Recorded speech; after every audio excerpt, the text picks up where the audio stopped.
a low code platform as opposed to kind of,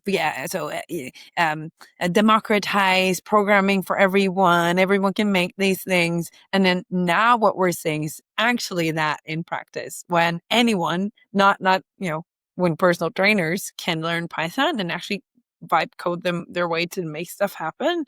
I mean, Jesus, that's what I talked about before about, AI is not going to take your job, but Steve Mordue will. Well, guess who put something up on frickin' GitHub, an actual open source project. Like any good developer, he wrote something for himself that really bothered him. So he thought, I'm going to write a solution to this. Yeah, I know Steve is vibe coding, but the fact he's now putting stuff on GitHub for the world and these projects kind of blew my mind. I think this is the world we live in. Steve Mordue is publishing code on GitHub. Wow.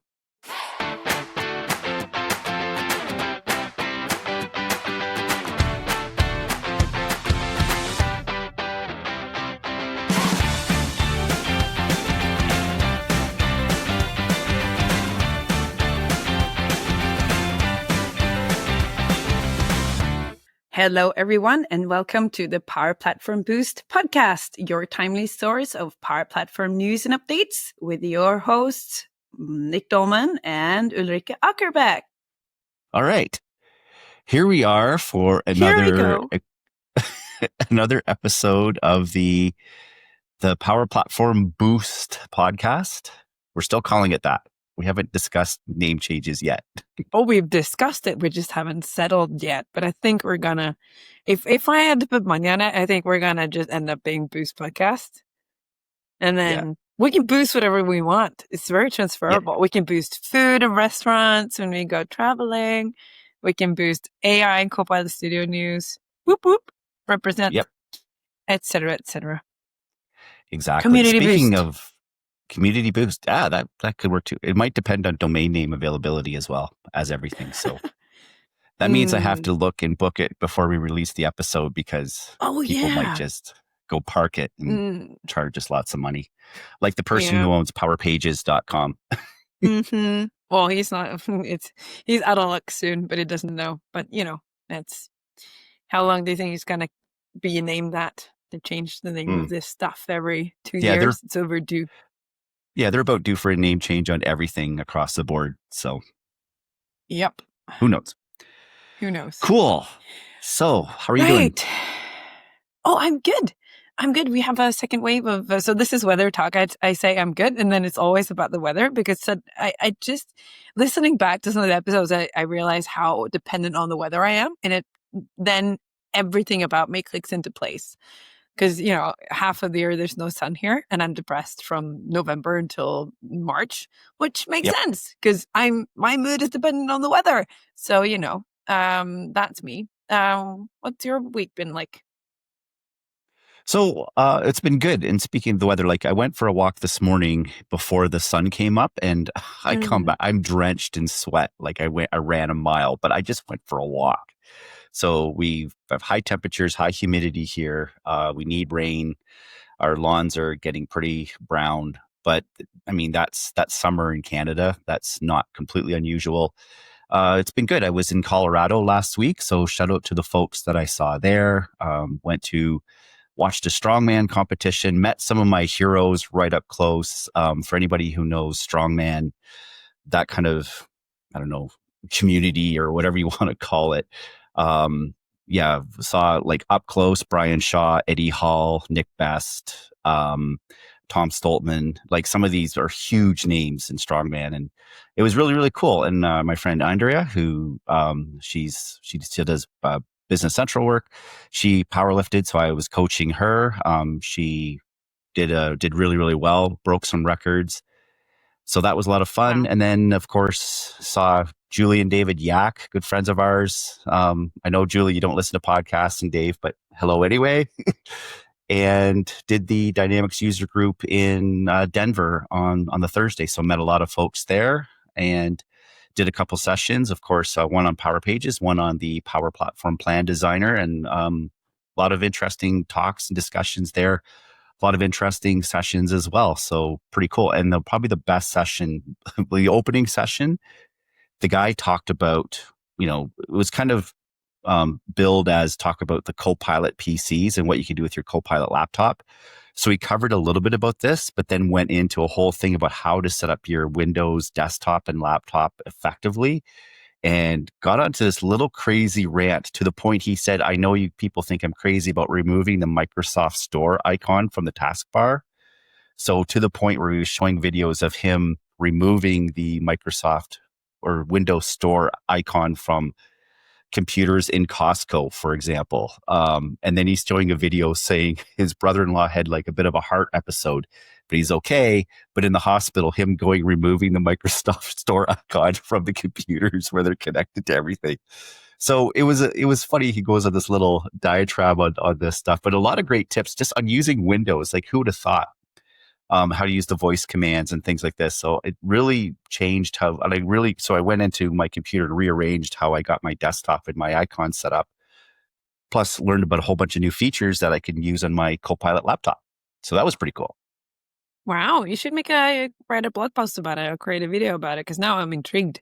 I think I'm doing it wrong. And also, I love people on a mission like that. It's like, it's my life mission to, whenever I see that icon, I'm going to remove it. It's like, well, you have a calling, then wherever you go, it's like, oh, I'm going to just, I love it. So he started off his session he said, it was a poll, he said, and it was from, hey, what do you think of me so far? And it's sort of the question is like, well, you seem okay. All the way to the very last question was, you need psychological help.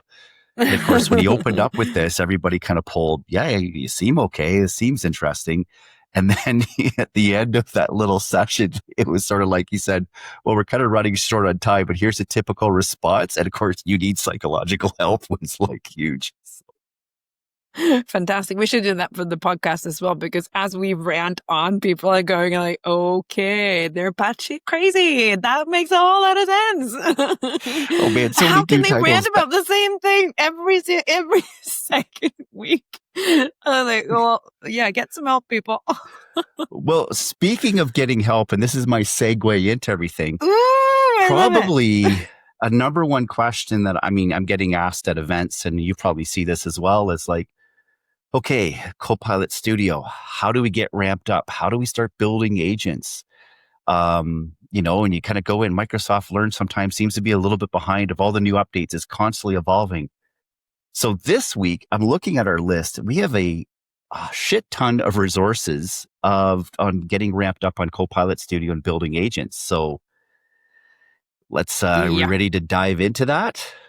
Oh yeah, absolutely. And this is so perfect timing for me as well personally, because I thought I was going to have some time on my hands to kind of ramp up all of these things, because it's kind of outside of my natural scope, but I think everyone needs to ramp up on this stuff, even though you kind of work on something else in your everyday job. This is something you need to know about. So let's just talk about Copilot Studio Agent Academy, first of all, which I think maybe is the biggest announcement around across the board this week.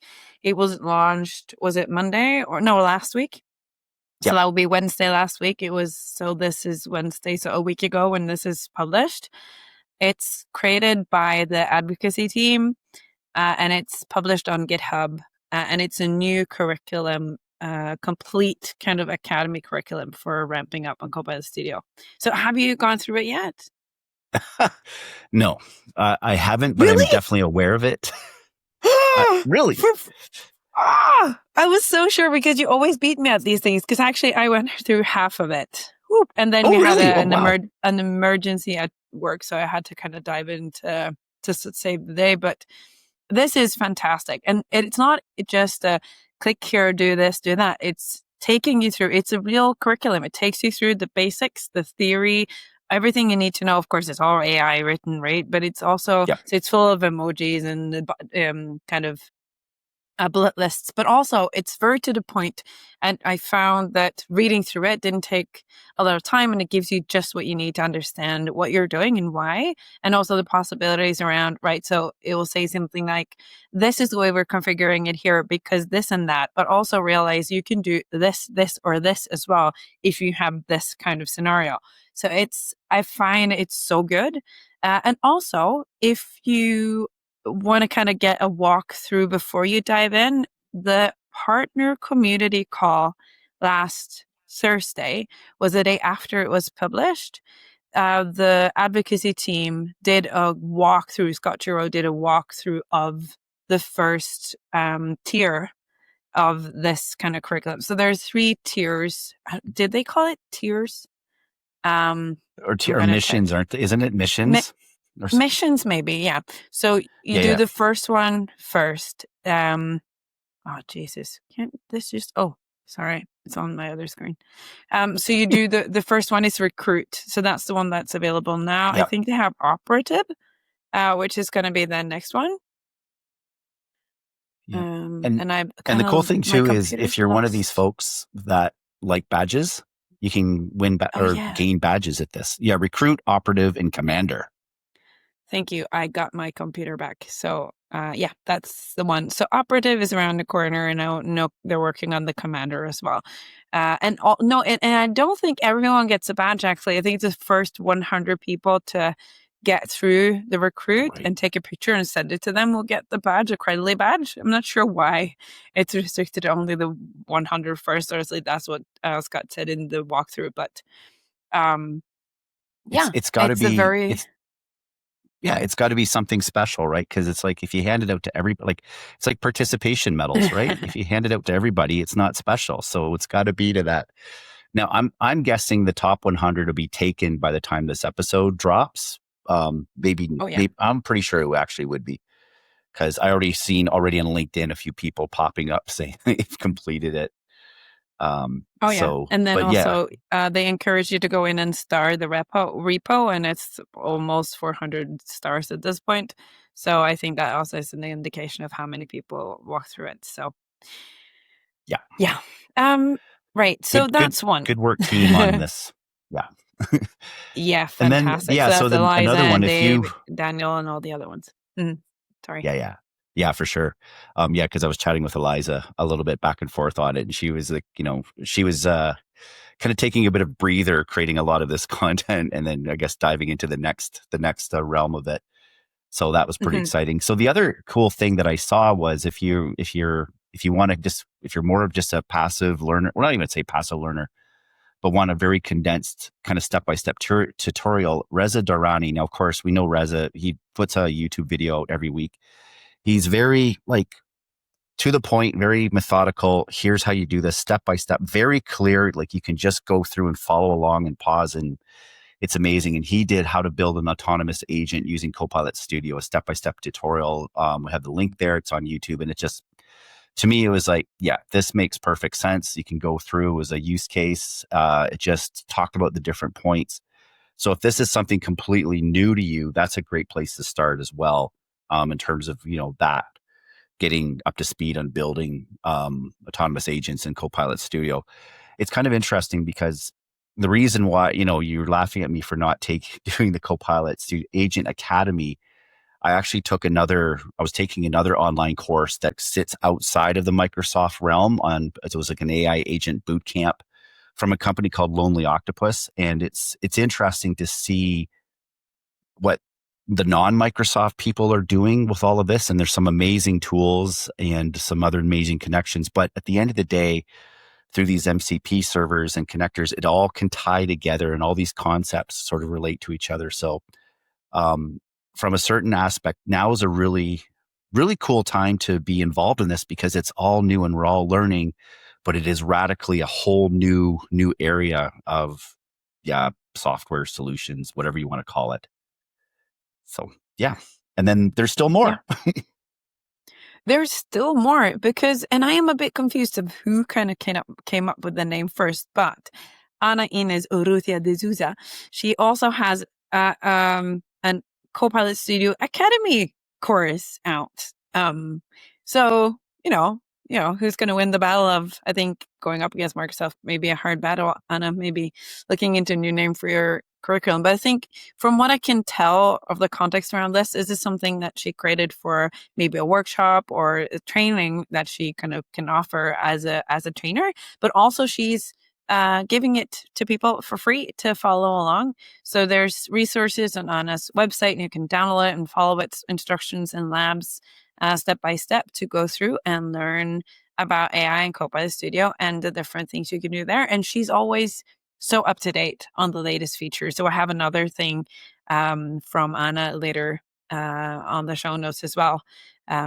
So that's definitely worth. So I think when you're done with the Agent Academy, which is probably kind of cover the basics and get you familiar with the lingo and what the different things are and give you kind of that foundation, diving into something from Reza, for instance, or Ana would be very beneficial, because then you'll probably learn more about the edge cases or the niche things or the things that are in preview that probably the Academy won't cover.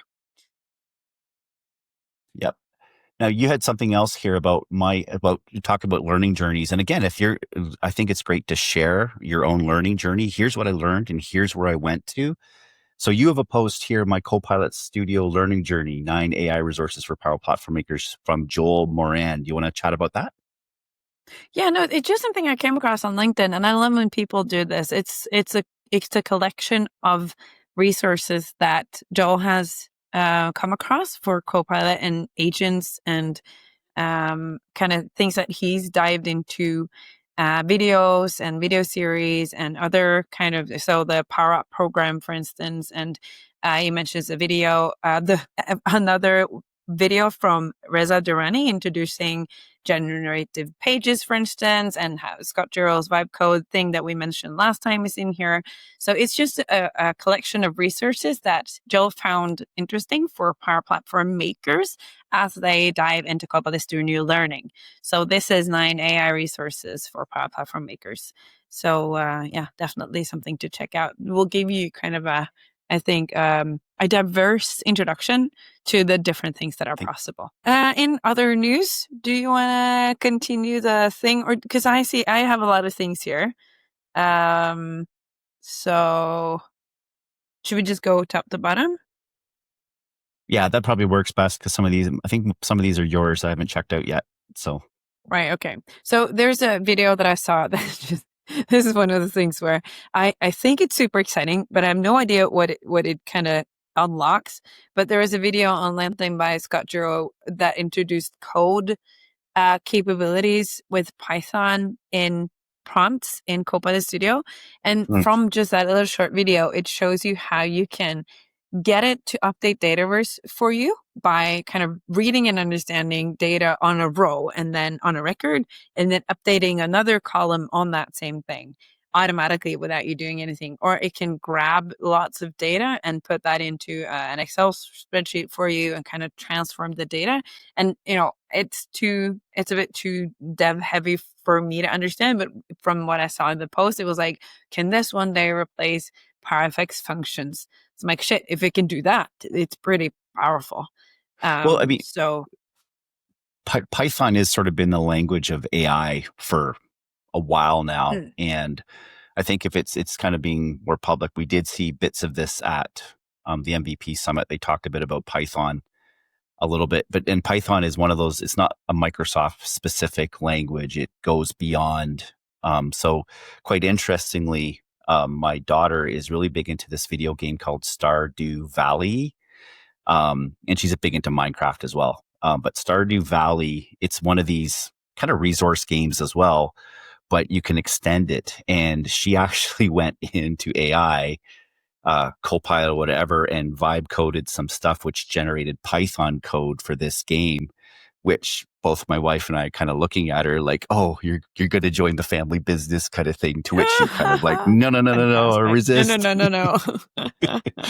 So, that's awesome. But yeah, because I also know, the Lego League type thing where they program Lego bots. That's also running Python, from what I understand. So, or you can write Python to program it with. Because I have one of the trainers, the running trainers who have at work. He is the leader of one of the teams, and he said the girls on his team was learning, and he was learning Python. He's a personal trainer by training, and also a teacher. So, and he's learning Python with AI on the evenings. I was like, what's going on? The whole world is turning into tech people. So Yep. Wow. If personal trainers are beginning to learn Python, then no, they're Yeah, vibe but coding you it. know, but this is kind of a tangent, but a low code platform is supposed to kind of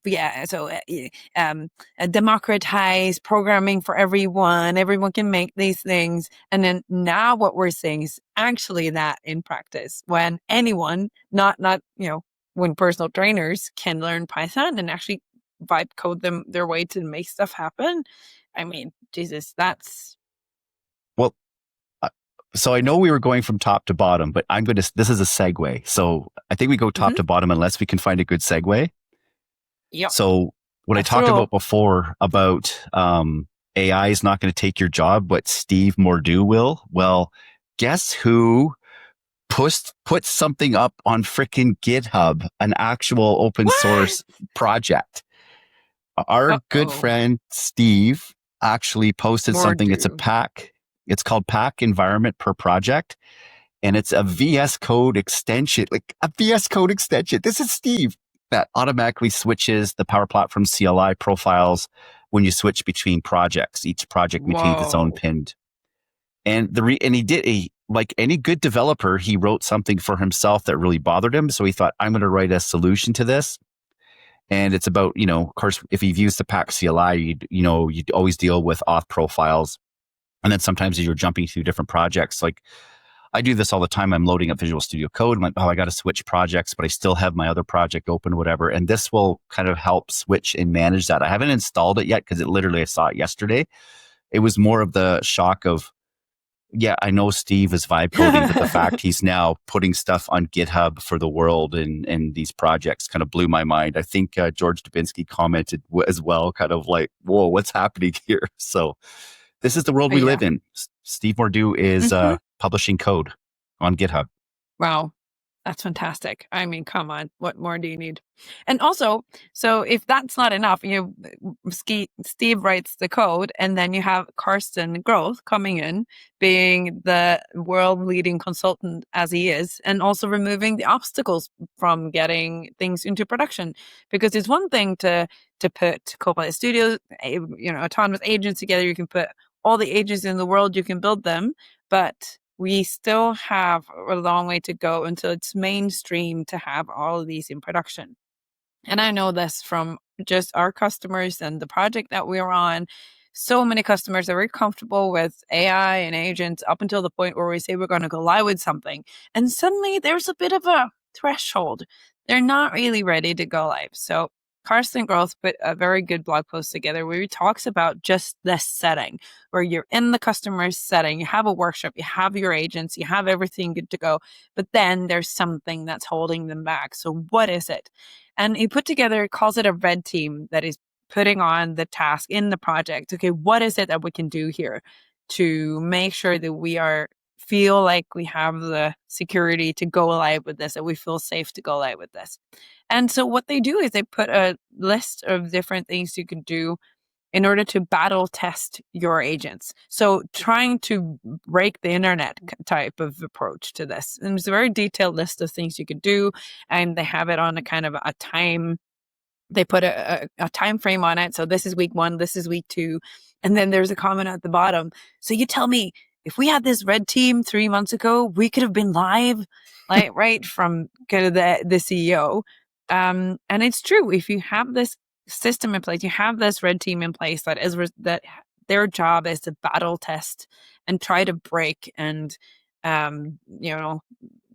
prompt and break these agents and put in malicious content, then you'll feel much safer and have, like you said, you have then concrete evidence that this works instead of just fragile optimism, which I really like. So this is a great blog post, and I think this is the kind of content that I want to see more of going forward. It's like, yeah, the blog post about, this is the code snippet you need to hack your way to this. I think the age of those blog posts are a bit behind us.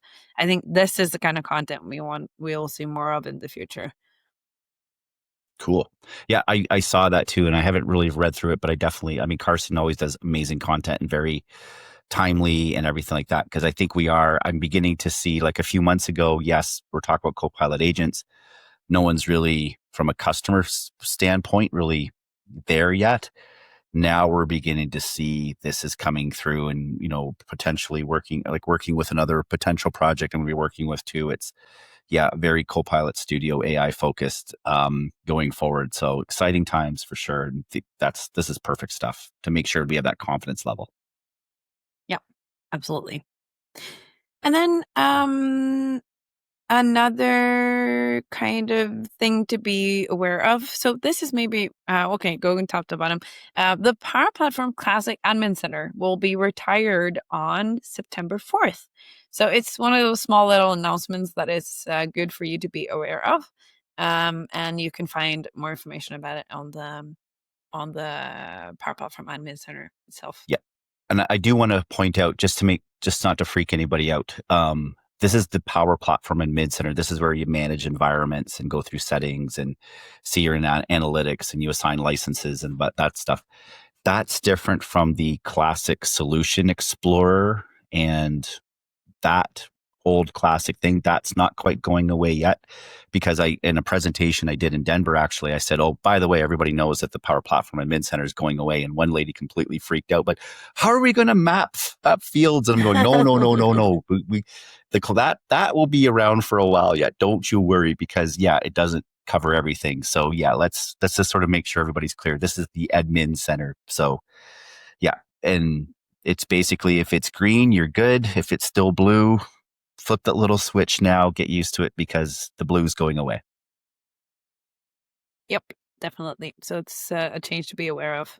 And then another small change that may freak you out is when Level Up or God Mode app suddenly changes its appearance. So luckily for us, Anna Black was here to save the day and give us a bit of a warning that the Level Up tool has got an update. So don't freak out, everybody. It's okay. And she points out in her LinkedIn post that it hasn't had a facelift since 2023. And in our world, that's like a dinosaur type thing if it hasn't been updated in 2 years. So it's just a UI change as far as I can tell. Did you see any new updates to the tooling itself?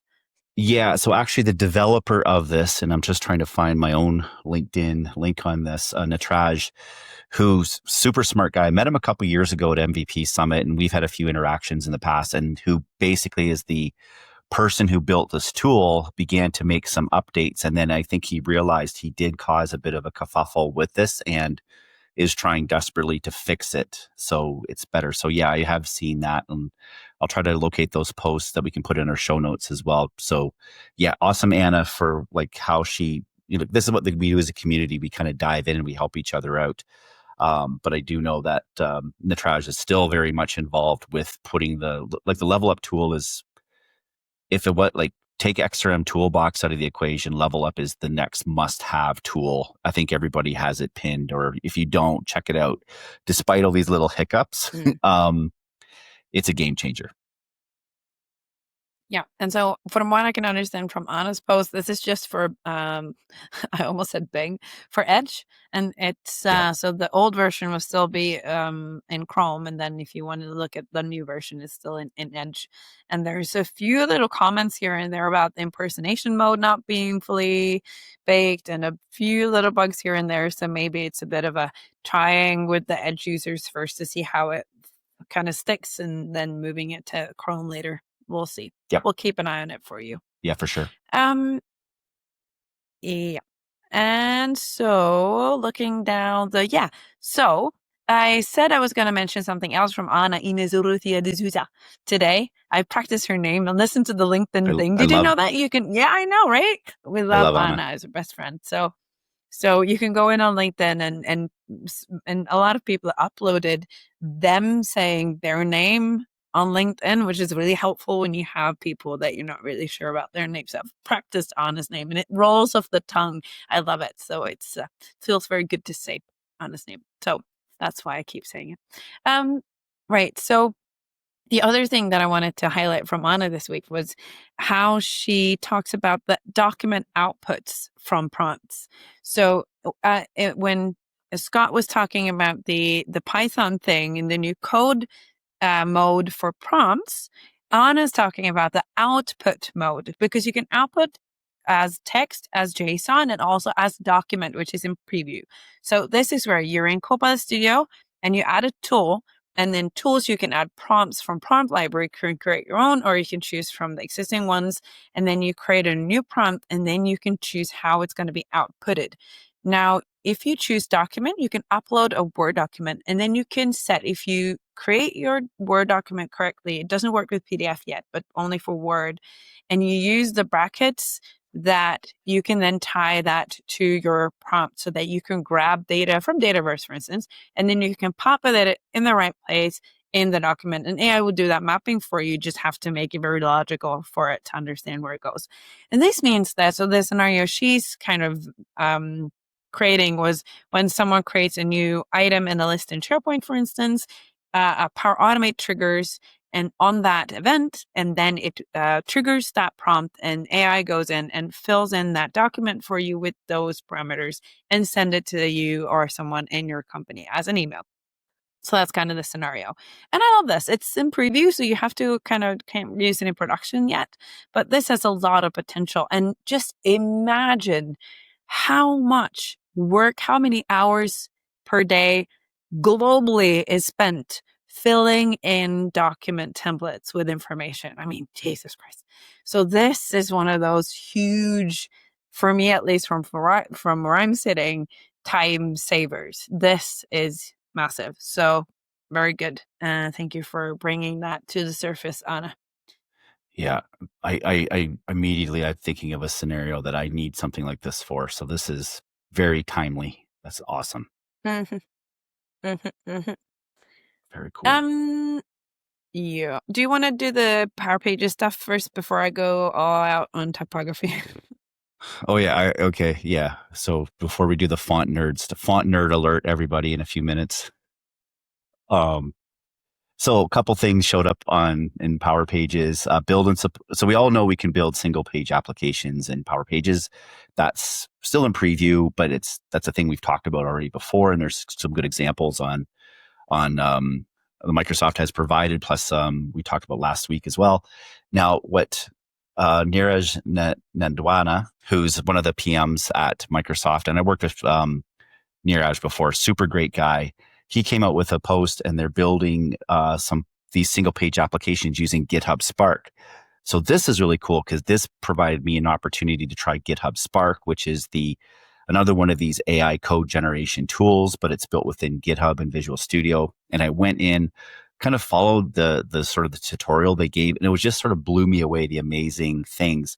And I kind of went and followed the example where you just kind of pick one of the examples they give. So it generated this whole single page application, but then from there we can immediately upload it into Power Pages and have it run within the context of Power Pages.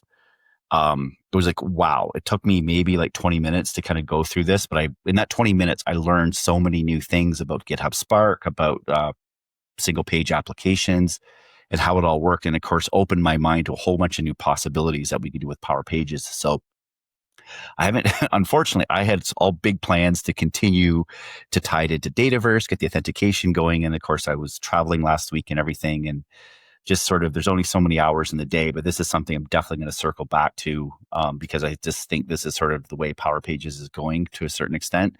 So definitely check that out. And then the other thing from another PM from Microsoft, Nagesh Bhat, who again, I worked with Nagesh as well. Like these two guys, every week I'd have a standing meeting with the PMs, with Nagesh and Neeraj and a few others. And it was a highlight of my time at Microsoft, just talking to these guys, seeing what they're working on, what all the new stuff they were dreaming up. And they haven't stopped since I left. They keep coming up with things. This is about building and extending agents directly from Power Pages Studio. So if you have those boring forms or those big tedious forms that you're putting on your page, well, now there's a little button you can click and it will go through and create an agent. Now, I kind of went and tried it out myself. I actually did a video this week on my YouTube channel and my post of going through that process. It's very simple. You're filling in a form, but of course, this opens up the possibilities. Now that you have this agent, there's so many things you can do. And I think this is just going to be a much better experience for end users in terms of like the multi-step forms that we've done, in terms of collecting information, in terms of getting Copilot to go do other things. as opposed to just launching different flows or workflows. Now we can get this agent to go and pull information or go and update this information using the action. So all of that good stuff within the context of a Power Pages site. So that little chat bot in the bottom right-hand corner, I think, is going to be more and more powerful within Power Pages to expose these agents to your external users. So now we're going, I think Power Pages is going to be an amazing platform for this new agentic world we're moving into. And this is just beginning to show the early steps into these possibilities. So definitely check that out, his the blog and the documentation, or if, again, shameless self-promotion. I have a whole walkthrough where I've set this up in terms of creating the agent on a Power Pages site, so you can check that out as well. Yeah. All This right. is something that really gets our customers excited, because this opens up, like you said, a whole new way of interacting with data in Dataverse.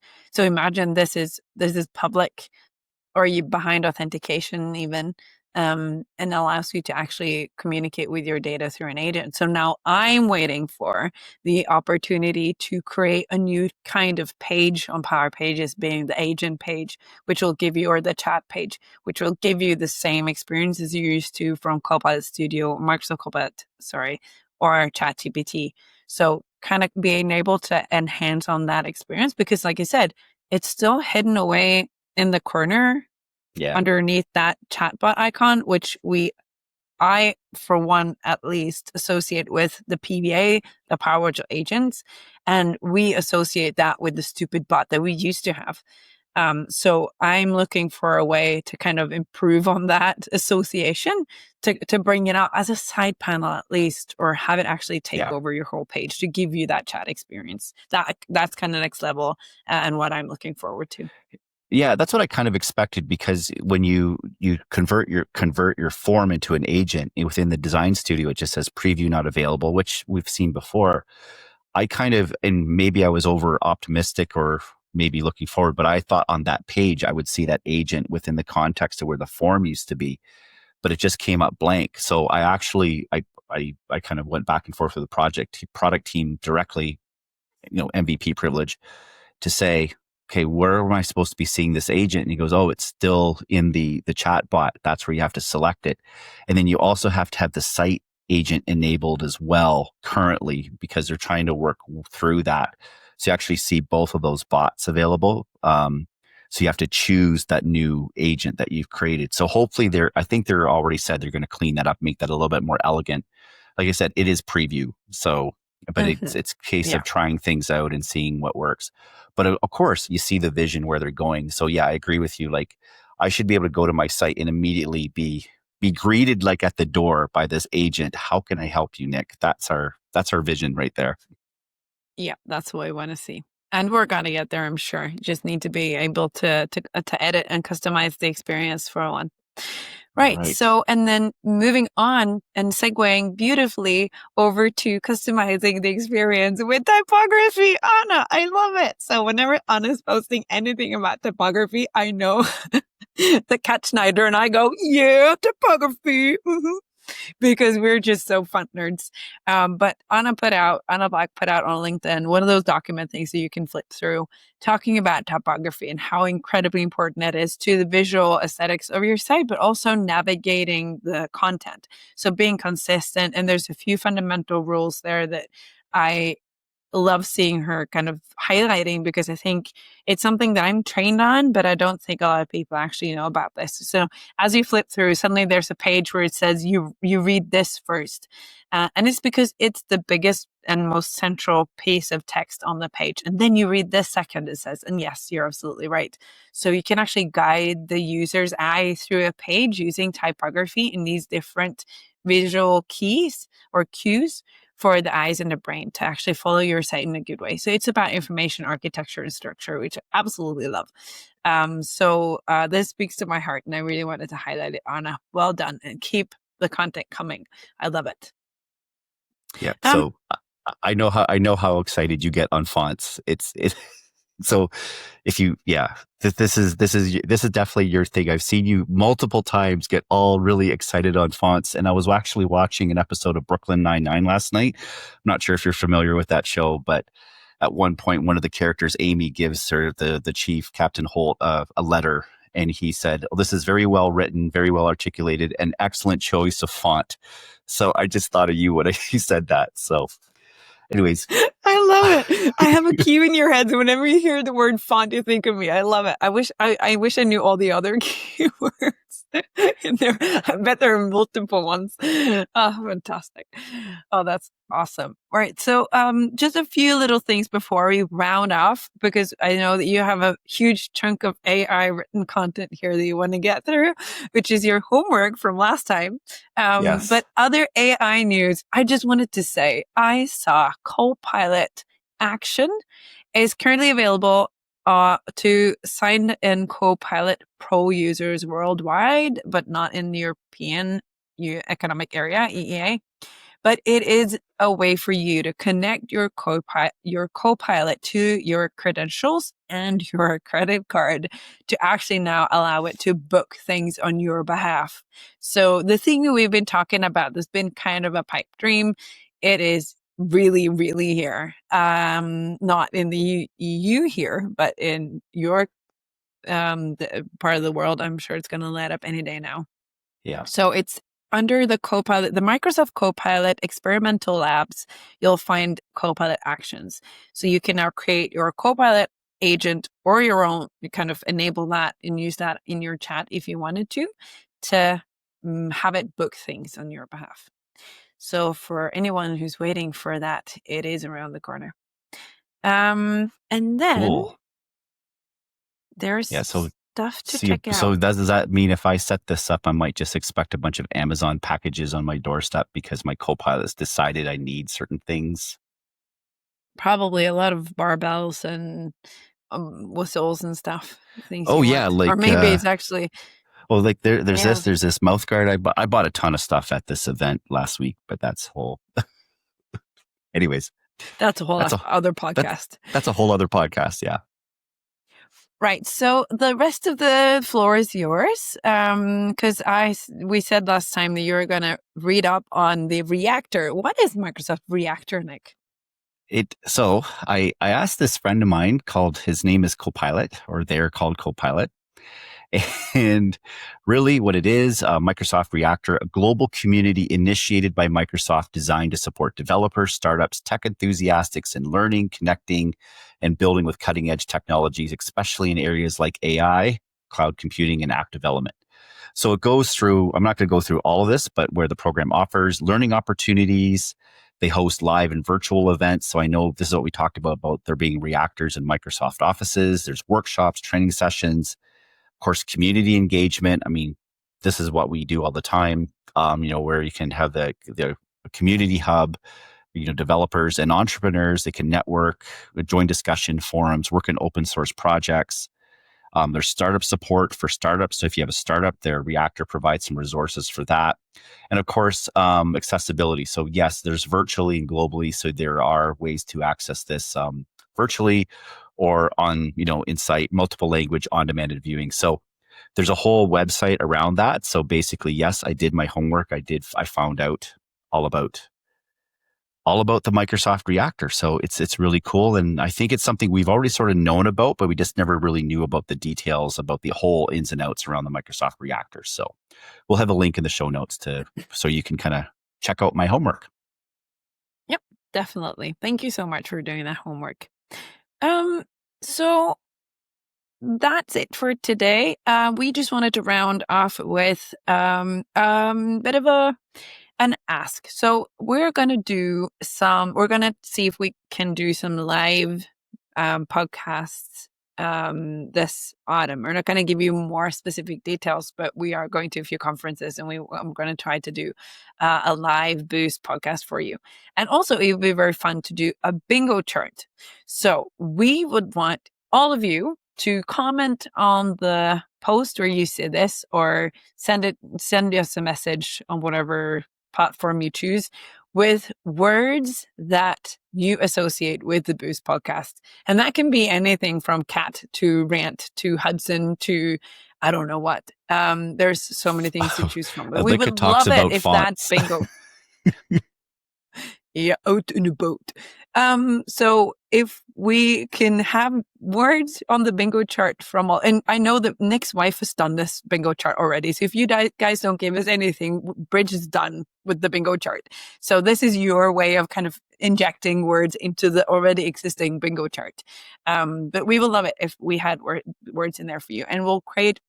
Nick's gonna vibe code an app, which is going to be the interactive bingo chart. You can see live when we do that or something. I heard him say that at one time. So sure. yeah, we're going to hold him absolutely to no it. problem. He has all the time in the world. If Steve could do it, anybody can. You have a fair point, and you just talked yourself into actually doing it. So thank you for that. I really appreciate it. Awesome. Cool. So anything else you wanted to mention before we close this off? Just a quick little shout out to a good new friend, basically, Shawn Dorward, who interviewed me for his tiny little podcast about it's called MS Copilot UG, the AI Agent and Copilot Podcast. He joked about how he has like 8 viewers, so hopefully we can give him a few more as well on this. Yeah. But it was we chatted about AI uses, development, and Power Pages specifically, the efficiencies and some of the new ways of thinking, that kind of thing. It was a great chat with Shawn. He said, I keep this, to maybe 15 minutes. And I kind of, we ended up going for a little bit longer. I don't know. How is that possible? And he interviews people? What? I need to check this out. So when he said that, we need to learn okay. from Shawn. Yeah. So anyways, that's out now. No, we have some learning check that out to do. Yeah. And then of course we have a whole whack of events coming up. Wait to see We have a whole whack of events coming up. Quick little thing, Boost 100 gives you a discount for the Power Platform Community Conference in Las Vegas. So if you have not signed up yet, definitely get that discount code in. So there's that.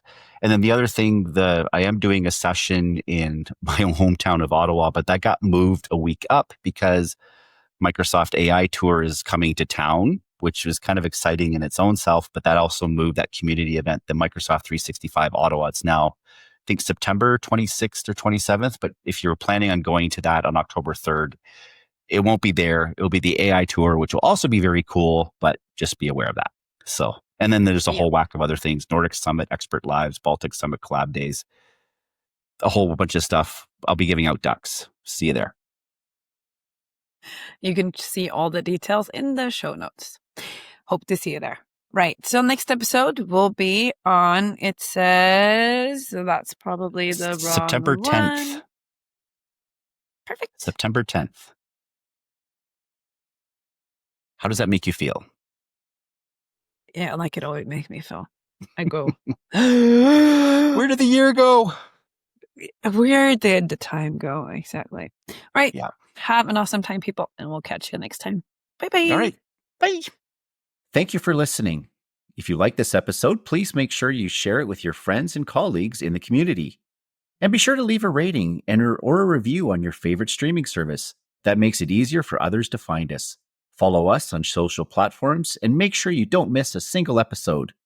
Thank you for listening to the Power Platform Boost podcast with your hosts, Ulrika Ackerbeck and Nick Dolman. See you next time for your timely boost of Power Platform news and updates.